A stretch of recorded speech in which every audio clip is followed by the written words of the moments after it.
I'm Rosie Baker, the editor of AdNews. I'm here with Efi Richter, the Chief Talent Officer at IPG Mediabrands, and we're here to talk about people and culture in the industry. So, Efi, in your role, what's the most important element of what you do, and what are the most challenging things about your role? I think there's a few things that are important elements, and the first is that you need to have your CEO's support. That's where it all starts. What's really important is that we are empowering our people to reach their full potential. It all starts from there. And then giving them a voice. We shouldn't assume we know what they want or what they need. One size doesn't fit all. So you need to be agile and you need to be dynamic enough to be able to respond to everybody as an individual. Equally important to the commercial metrics is the people metrics. So making sure that we're accountable for how we manage our people's futures so that they can feel empowered to make their own choices and own their own careers. And so when you are looking to hire, what's the most important thing that you look for in someone that's joining IPG Mediabrands? Our philosophy is always hire for culture, train for skill.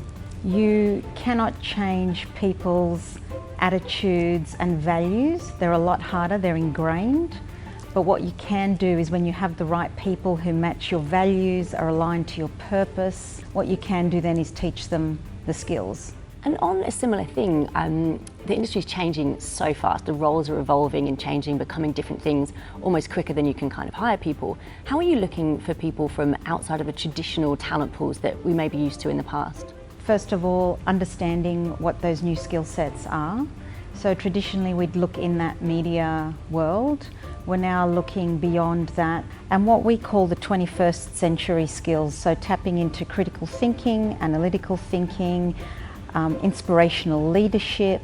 And so you came into talent and being a chief talent officer from being within the industry. You're not a traditional recruiter by profession. So how did you kind of fall into it, and how have you seen the recruitment process and role change in the time you've been in it or before you got into it? What's led that change is market conditions. It's become a candidate-led market. What we're seeing is that tenure is diminishing. So at the moment, the average tenure is about 3.4 years, and by 2020, it's going to reduce down to 3 years. The other element is the new skills that are required.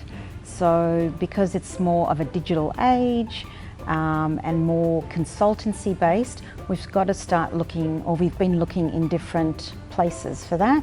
And then the final aspect is how we actually recruit. So with the rise of social media, you've got your entire team being talent scouts. The other component is you've seen a rise for in-house recruiters. So everyone's bringing that skill set internally. So when you put all of those elements together, you're getting a very different mosaic around how we're recruiting and accessing talent. And is that bringing the recruitment sort of process in-house and having sort of talent people in-house, is that a lot more to do with culture, because the culture is so much more important now than it perhaps was in the past?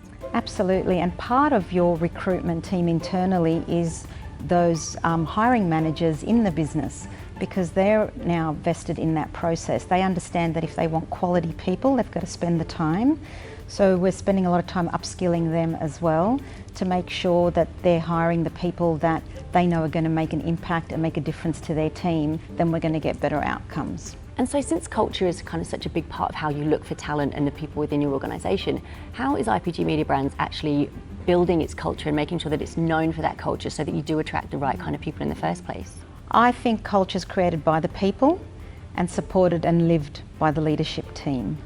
So what we have to do is make sure that people have a voice and we're listening to them. And we have two mechanisms that allow us to do that. First is something called Tiny Pulse, which is a single question that we ask fortnightly, ranging from happiness to collaboration, communication, career progression. So we get a pulse for the business and we're listening immediately as opposed to an engagement survey, which is an annual thing. And the other mechanic we have is something called a people's board. So we have a representative from each of our 10 businesses who sit on the board, use the feedback that comes from Tiny Pulse, and I sponsor them as the head of talent to then come up with initiatives that respond to people's needs. So then how we share that is in our quarterly Better Together meetings, which is focusing on collaboration. And then how we measure that is through the people metrics that I talked about, making sure that we're accountable. Thank you so much for joining us, Efi. That was really interesting insights to IPG Mediabrands and how you build culture and the talent pool there. You can join us next time for our next episode when we'll be joined by Kerry Field from Mindshare.